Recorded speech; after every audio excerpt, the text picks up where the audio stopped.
Bismillahirrahmanirrahim. Assalamualaikum, salam sejahtera dan selamat datang ke Library on Air at KSJ Siri 2 bagi tahun 2026. Saya Nur Kastirania, pelajar dari Fakulti Kecerdasan Buatan UTM-KL. Sangat gembira dapat menemani anda semua selaku moderator untuk sesi sembang siswa petang ini, terus dari Foyer A College Siswa Jaya. Topik kita pada petang ini cukup hangat dan relevan, iaitu AI dari kampus ke dunia industri. Hari ini kita nak kupas secara santai tentang macam mana landscape AI bertukar daripada sekadar teori dan tugasan dalam dewan kuliah kepada realiti sebenar di alam pekerjaan. Istimewa hari ini kita bawakan dua insan hebat dari fakulti kita sendiri yang akan berkongsi pandangan dari dua perspektif yang berbeza. Seorang pensyarah dan seorang lagi rakan pelajar. Bersama kita di sebelah kanan saya, Profesor Madya Engineer Dr. Ruzidatul Akmam binti Ziauddin, pensyarah hebat dari Fakulti Kecerdasan Buatan UTM-KL. Panel kedua pula, rakan seperjuangan saya, Wan Safia binti Muhammad Syafrin, pelajar tahun 2 Fakulti Kecerdasan Buatan UTM-KL. Terima kasih sangat-sangat kepada Profesor Ruzidatul dan Safia sebab sudi lapangkan masa borak-borak santai dengan kita petang ini. Okey, untuk buka tirai perbincangan kita petang ini, saya nak tuju soalan pertama kepada Profesor Ruzidatul dulu.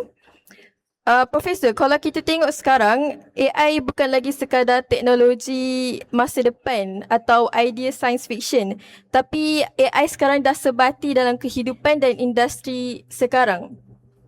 Pada pandangan Profesor, sejauh mana perubahan ini memberi kesan kepada graduan yang bakal memasuki industri?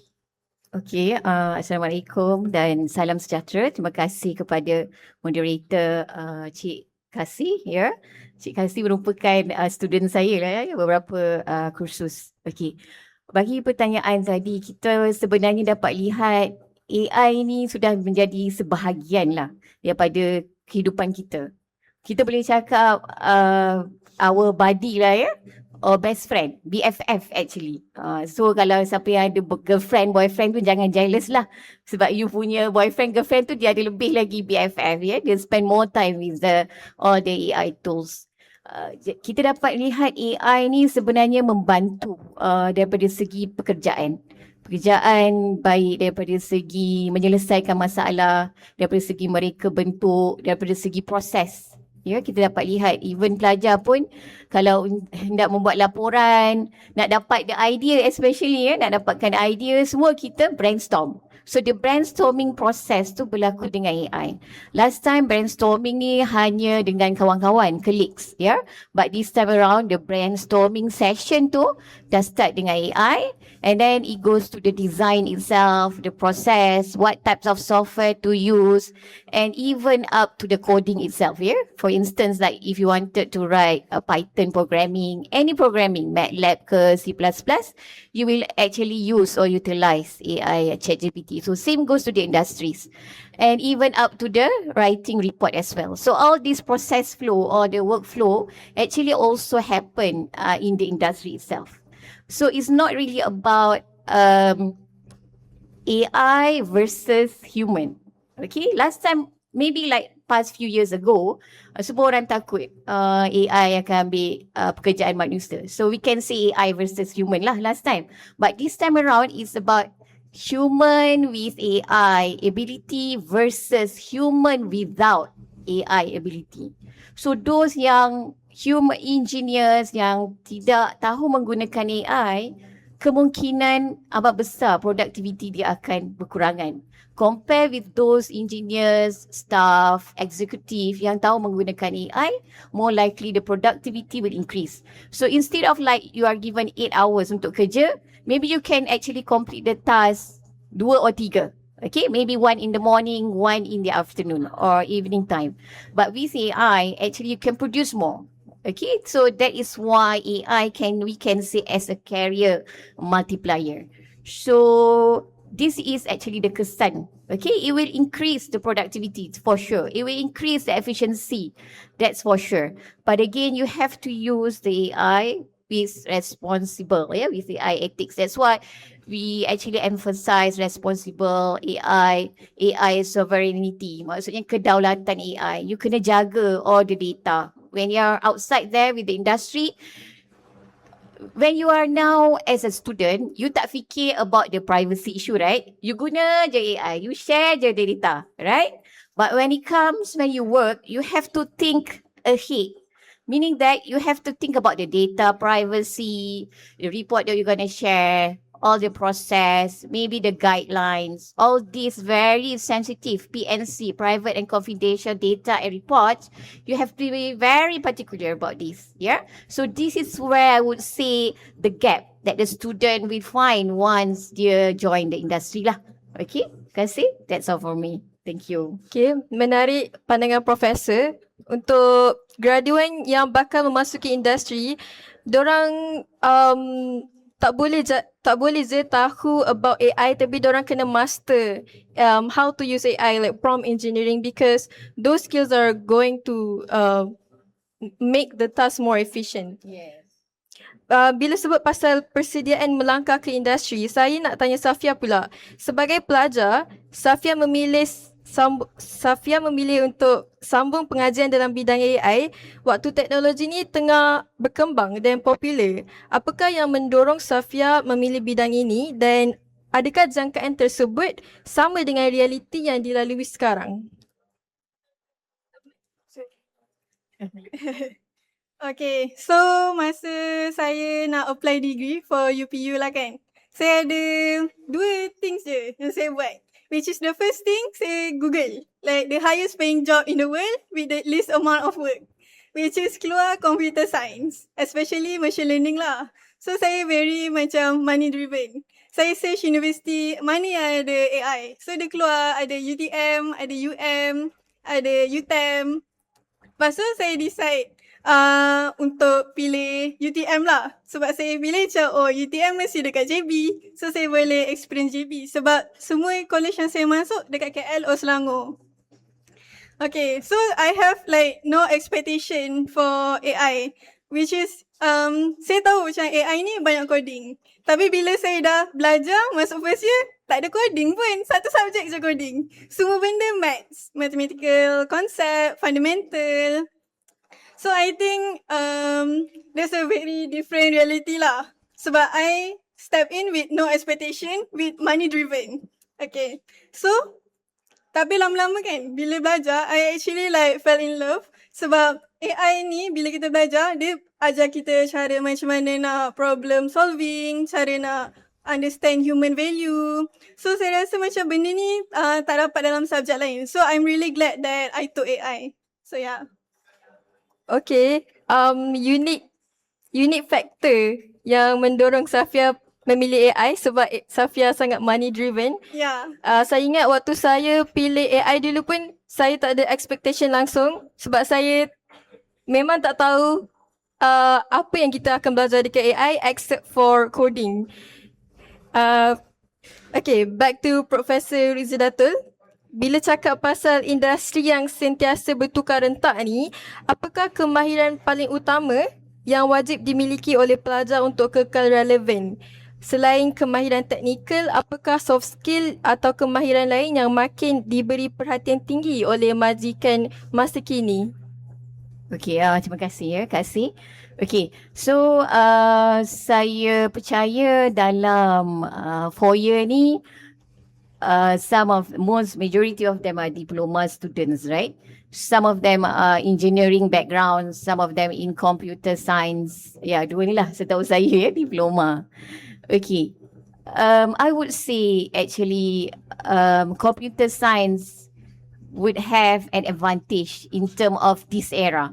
Okay, during my era, actually engineering lah. Ya, kalau ambil engineering tu kiranya popular ya. Mak-mak, ayah-ayah tu macam bangga lah anak-anak tu ambil engineering.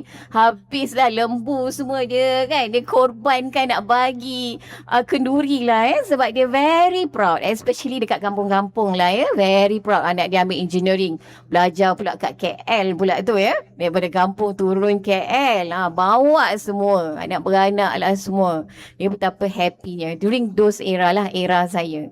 Tapi nowadays we could see that there is an evolution, there is a change in terms of the demand, economic demand, industry demand, and the requirements or needs, So we can see nowadays computer science lebih glamour lah, computer science lebih glamour because of the AI. So AI lah, zaman era AI ni. Jadi kita lihat kalau untuk engineering, saya would suggest, saya electronic engineering kasih. Saya tak ada langsung background AI. Okay, tapi saya mengajar AI So orang akan kata, macam mana engineering boleh mengajar AI ni? Boleh percaya ke tidak? Okay, but again, because saya researcher. So bila researcher in electronic, kita akan gunakan AI salah satu teknik untuk menyelesaikan masalah. This is where AI comes in. So regardless, kalau you engineering pun, okay, when it comes to AI, you nak design, you dapat data, you nak analyze the data. Because AI ni is about you want to classify, you want to do prediction, forecasting. Maybe you want to optimize certain parameters in your engineering design. So this is where you can actually leverage AI. So I would really encourage lah students yang engineering background untuk ambil machine learning courses. Macam mana you nak ambil? Ambil lah Coursera. In fact, UTM pun dia ada micro credential. You pergi UTM micro credential, dekat UTM micro credential tu you bayar kadang-kadang like $50, $80. It's not that much, compared with your clothes, compared with your gadgets or your shoes, That's far more expensive rather than a course fees tu. So you subscribe, you enroll, because dalam UTM micro credential you akan ada exam. Not really exam, macam very simple quiz lah, multiple choice questions. So if you lulus, you akan dapat sijil. Okay, so dalam CV you boleh tulis sijil tu you ada AI. Now you have to bear in mind, semua orang yang graduate ni will have the same qualification. Am I right? Semua qualification you sama. So what's the difference between you and the rest? Apa difference dia? Your experience, your certificate, your internship, your final year project. Definitely, they will ask, the industry will ask those questions. So why not you take the advantage, you go to UTM micro-credential, Coursera, you put this for especially engineering, ambil lah machine learning, maybe you learn Python. That will be a great advantage to you. So that's my advice. For those computer science, besides that, computer science, because you can go to many domains, okay? So maybe you can actually start to find domain apa yang you berminat. A few domains, 2 or 3 domains. Maybe you wanted to go to finance area, finance domain, industry, or you wanted to go to aeronautical or telecommunication or civil, mechanical. Try to understand the phenomena or the environment, some concepts, apa yang ada. Okay, so you need to know, because computer science can actually go to many sectors, Now, so what I was talking just now is about technical competency, technical. But what is far more important, okay, I always say this to my students. You, with your qualification, you dapat first class, first class student, you have to bear in mind, you akan shortlisted. What they will say, okay, dia akan tengok you punya CV, dia akan tengok CGPA you berapa. Wow, 4 flat. Okay, bagus ni, semua 4 flat. Okay, more likely maybe you akan get shortlisted. Shortlisted means you akan dipanggil untuk interview. Waktu interview, dia dah takkan tengok dah result you. Okay, dia akan tengok macam mana you bercakap, your communication skills, your problem solving skills, macam mana negotiating skills, all this teamwork. So you need to have other elements rather than technical, buat assignment, qualification. You join lah mana-mana activities yang ada by the college, Any activities yang can increase your human competency. Just not technical. Human competency in terms of teamwork, communication skill, bercakap kat depan, presentation skills, negotiating skills, problem solving skills, critical thinking skills. All these skills, you hanya boleh develop bila you join activities yang bukan akademik. Believe me. Okay? So, spend more time with this. Okay, so these are two competencies required. Technical competency, more likely you akan dapat daripada you punya diploma degree. Another set of competency, set of skills, human competency or soft skills. Yeah, so these two you kena balance lah. Because when you actually are shortlisted for the interview, dia akan tengok all these soft skills. Ya, tak semestinya you first class you akan dapat the job. Dia akan tengok all these skills lah. Okay, yang kemudian you akan dapat the job. Okay, so you kena balance lah actually ya. Okay, thank you. Saya sangat setuju dengan apa yang pandangan Prof because saya pun actively trying to increase my soft skills and technical skills. Sebab saya walaupun saya dari bidang AI, saya perasan saya still kena keep up dengan AI dekat luar sana sebab AI dekat luar sana sangatlah cepat, sangat progresif. So, saya sebagai AI student pun kena upskill myself. That's how competitive this industry is. Safia pula, sepanjang bergelar pelajar AI di UTM KL ni, apakah pengalaman pembelajaran, projek kelas ke ataupun aktiviti luar yang paling membuka mata tentang keperluan sebenar di dalam industri? Oh, okay. Actually, I was very lucky sebab masa saya first year, saya menang GCI World Competition where I menang first place and I was flown to Tokyo by University of Tokyo and fully sponsored for 7 days.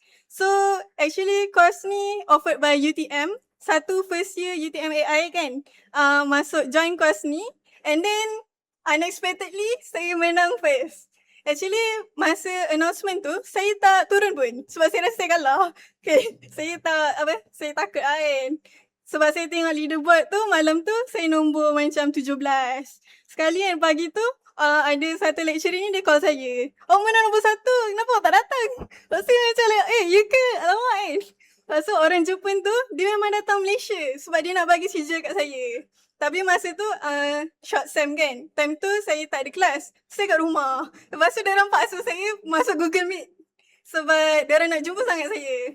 Lepas tu time tu saya tak tahu pun yang saya akan dapat menang trip ni pergi Tokyo for 7 days. Lepas tu I'm lucky sebab saya seorang je perempuan yang menang. Yang nombor 2, nombor 3, nombor 4, nombor 5 semua lelaki from UTM. And then 5 others people from Thailand and from Indonesia, semua Asian country lah kan.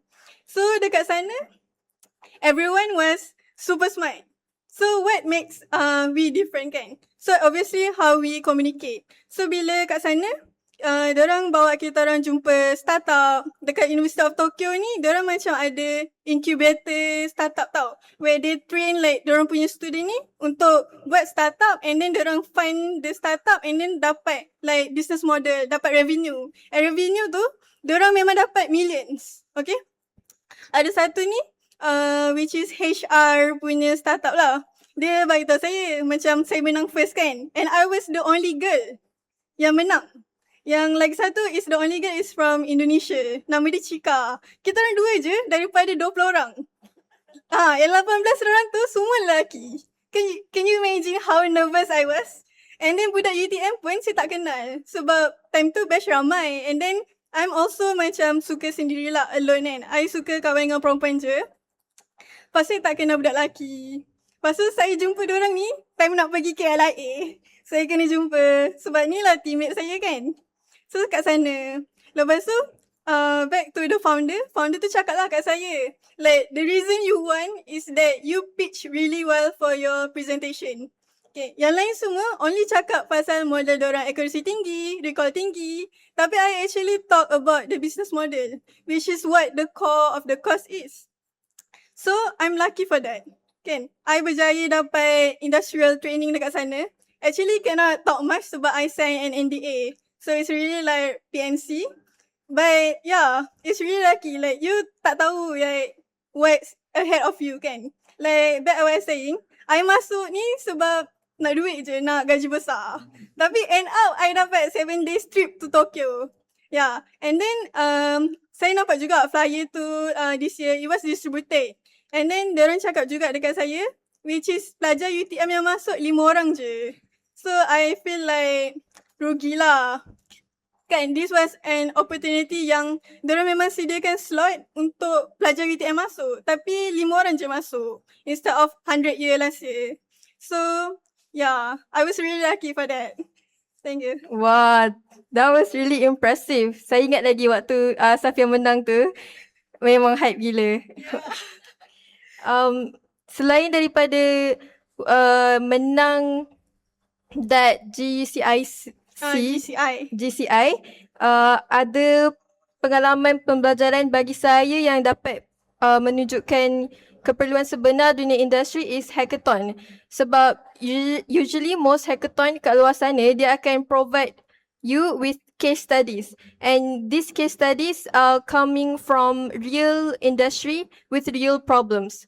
So those case studies akan tunjuk kita like, oh actually ada problem macam ni dekat luar sana. Yep. Next question, Professor Ruzidatul. Bila kita borak pasal persediaan pelajar dan kehendak majikan ni, pada pandangan Profesor, apakah jurang utama yang masih wujud antara silibus dan universiti dengan realiti keperluan industri hari ini? Okay, okay, terima kasih Fasil. Okay, saya tertarik tadi cakap mengenai apa ni, tak ramai perempuan tu kan. Okay, Safia, sebenarnya tu biasalah. Sebab saya pun mengalami, mungkin ramai saya bukanlah nak bias, gender bias ni, okay. Tapi kepada ladies lah, biasa kalau you ambil engineering, computer science, kalau you dikelilingi oleh jejaka lelaki Melayu terakhir tu, biasalah memang biasa, okay.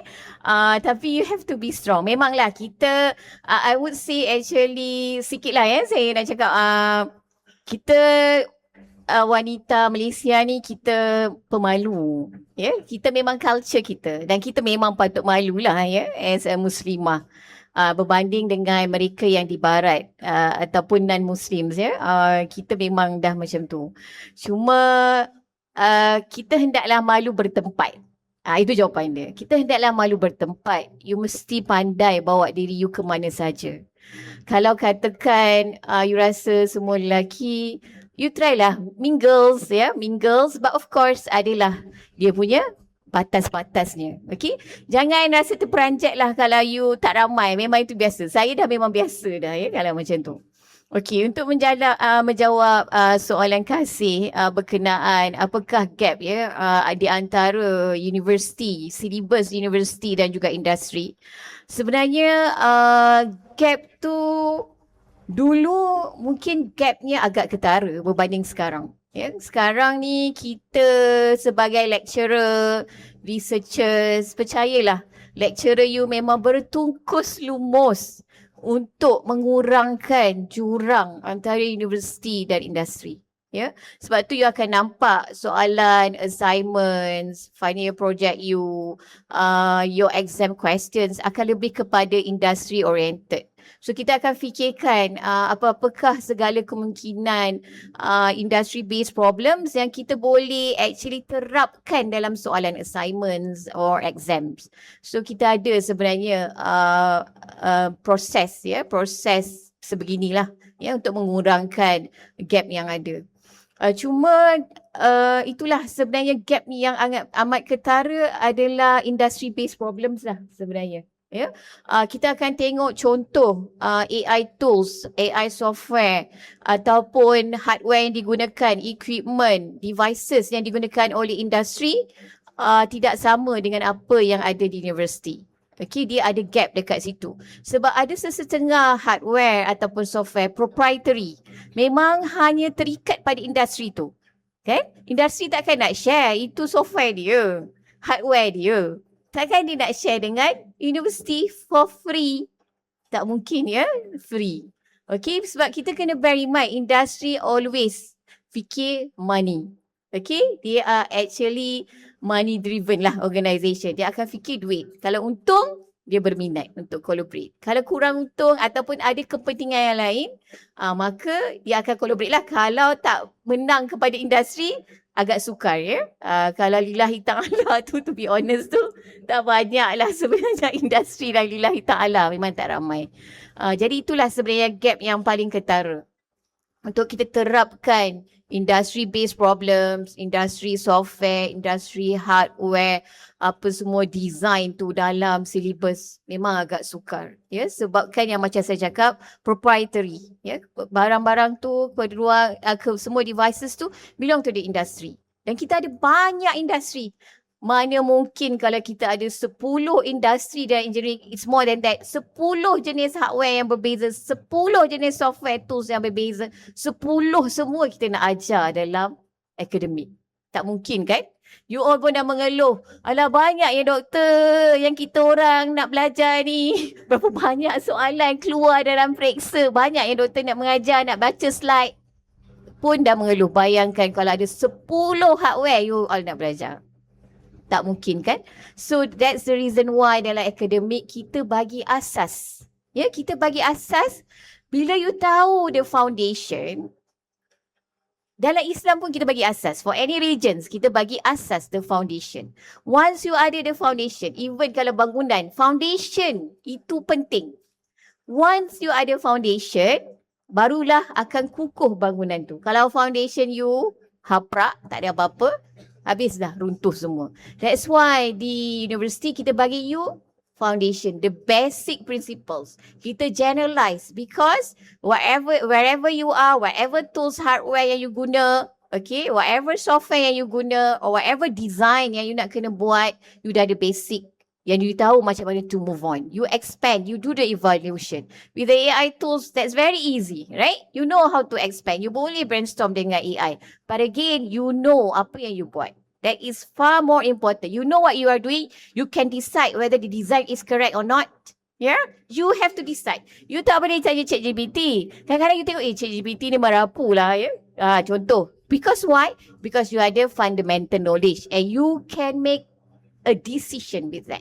Itulah elemen yang you dapat daripada universiti. Okay? That's it? Okay. Alright. Saya setuju dengan pandangan doktor sebab waktu saya belajar, saya rasa macam banyaknya benda kita belajar. Kita ada computer vision, kita ada natural language processing, kita ada machine learning.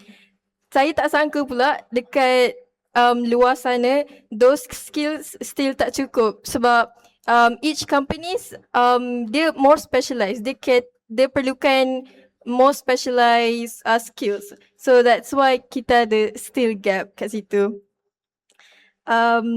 Memandangkan kita hampir ke tamat, saya akan beri soalan last kali dekat Safia. Sebagai penutup, apa pesanan Safia khusus buat rakan-rakan pelajar di luar sana yang teringin nak ceburi bidang AI tapi ragu-ragu atau takut tak mampu bersaing dalam industri? Oh, that's actually a hard question, I would say. Thank you, Kasih. Tapi sebenarnya, nasihat saya adalah is to do something, is to start. Bila kita buka Instagram, kita buka LinkedIn, kita tengok, oh, my friend, my classmate won hackathon, first place, 20k, 5k. So, kita rasa intimidated kan? Kita tengok buka LinkedIn, orang ni dah ada internship, orang ni actually part of partner for startup kan. Tapi actually dia sama batch dengan saya. So saya pun rasa macam, oh wow, hebatnya kan batch saya. Tak sangka lah kan. Tengok semua orang macam diam je. Rupanya semua berisi. So nasihat saya is actually kita janganlah compare diri kita dengan diri orang lain. Sebab kita tak tahu sebenarnya yang orang yang successful tu, dia dah sebenarnya dah chapter 10 dah. Kita baru nak chapter 1. And then kita nak compare. It's not fair. So, my advice is actually to start. Start je. So, bila kita nak tunggu kita ready, we are never ready. Okay? Bila saya menang competition tu, saya tak ready pun. Tiba-tiba menang. First place. For ASEAN. Like, that's crazy. So, actually, my advice will be like, start je. Even something yang project simple dekat GitHub, dekat Kaggle, you can actually start your own. Tak payah nak tunggu macam assignment, ada rubric, semua baru you nak start. That's actually macam you kena paksa diri you untuk start. Baru you boleh jadi excellent. Sebab to stay relevant dalam bidang AI ni, you kena adapt tau. You kena fast. Sebab apa yang kita belajar hari ni, dia tak akan sama which is for the next year. Contoh like last year tak ada cloud code pun. Tapi this year is cloud code. Cloud code was everything. Open claw. Kan? So we have to keep up with everything. So that's my advice. Like start. Start now. Even though you tak ready. Okay, thank you. I would say the same thing. As someone yang sangat anxious about everything, saya akan take a deep breath, take a step back and focus and chill. Pertama chill, lepas tu baru plan satu-satu and then just keep on going and focus on your plan. Then that's how you move and improve, in my opinion. Jadi luar biasa perkongsian petang ini, satu sesi borak-borak yang sangat berilmu, padat dengan inspirasi dan panduan praktikal. Jutaan terima kasih diucapkan kepada panel pertama kita, Profesor Madya Ingeniur Dr. Ruzidatul Akmam binti Ziauddin dan panel kedua kita, Wan Safia binti Muhammad Syafrin di atas kesudian meluangkan masa dan berkongsi idea yang cukup hebat sekali bersama warga KSJ petang ini. Terima kasih juga kepada Jabatan Perpustakaan UTM, Jawatan Kolej Mahasiswa Kolej Siswajaya serta Majlis Perwakilan Pelajar MPP atas penganjuran program bermanfaat ini. Dan tidak lupa kepada penonton dan pendengar setia Library on Air at KSJ Seri 2 2026. Semoga perkongsian hari ini membakar semangat kita untuk terus belajar, beradaptasi dan bersedia menjadi pemimpin AI ke hadapan. Saya Nur Kasirania memohon maaf sekiranya ada tersilap bahasa sepanjang sesi ini. Sampai jumpa lagi di siri akan datang. Terima kasih.